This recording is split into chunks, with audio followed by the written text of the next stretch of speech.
Junagadh marketing યાર્ડમાં આજે કુલ 18 જર્સીઓની આવક નોંધાઈ હતી। સૌથી વધુ આજે તુવેરની આવક નોંધાઈ છે। 1153 ક્વિન્ટલ તુવેરની આવક સામે એક મણનો ઊંચો ભાવ 2318 રૂપિયા નોંધાયો છે। 429 ક્વિન્ટલ લોકવન ઘઉંની આવક સામે એક મણનો ઊંચો ભાવ 560 રૂપિયા, જ્યારે ટુકડા ઘઉંની 185 ક્વિન્ટલની આવક નોંધાઈ હતી। 185 ક્વિન્ટલ ટુકડા ઘઉંની આવક સામે એક મણના ઊંચો ભાવ 505 રૂપિયા, જ્યારે 34 ક્વિન્ટલ બાજરાની આવક સામે એક મણનો ઊંચો ભાવ 460 રૂપિયા નોંધાયો છે। 804 રૂપિયા એક મણનો ભાવ જુવારનો આજે નોંધાયો છે, જેની સામે તેની 14 ક્વિન્ટલની આવક નોંધાઈ છે।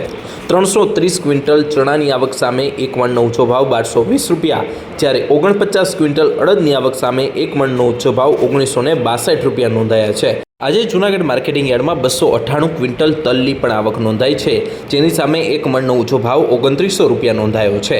જીરુની 342 ક્વિન્ટલ આવક સામે એક મણનો ઊંચો ભાવ 5375 રૂપિયા, જ્યારે 130 ક્વિન્ટલ મગની આવક સામે એક મણનો ઊંચો ભાવ 2016 રૂપિયા નોંધાયો છે।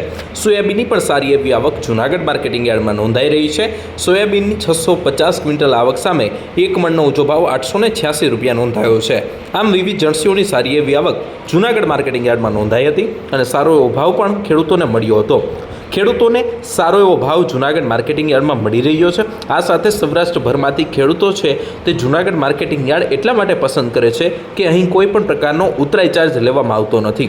ખેડૂતો એક વખત અહીં આવી જાય ત્યારબાદ તમામ પ્રકારનો જે ખર્ચ થતો હોય છે તે જણસીને લગત તમામ ખર્ચ વેપારી ભોગવતા હોય છે, ત્યારે ઉતરાઈ ચાર્જ અથવા કોઈપણ પ્રકારનો અન્ય જે શુલ્ક લેવામાં આવતા હોય છે તે પ્રકારનો કોઈપણ ચાર્જ જૂનાગઢ માર્કેટિંગ યાર્ડમાં લેવામાં ન આવતો હોવાથી અત્યારે સૌરાષ્ટ્રભરમાંથી ખેડૂતો જૂનાગઢ માર્કેટિંગ યાર્ડમાં આવી રહ્યા છે।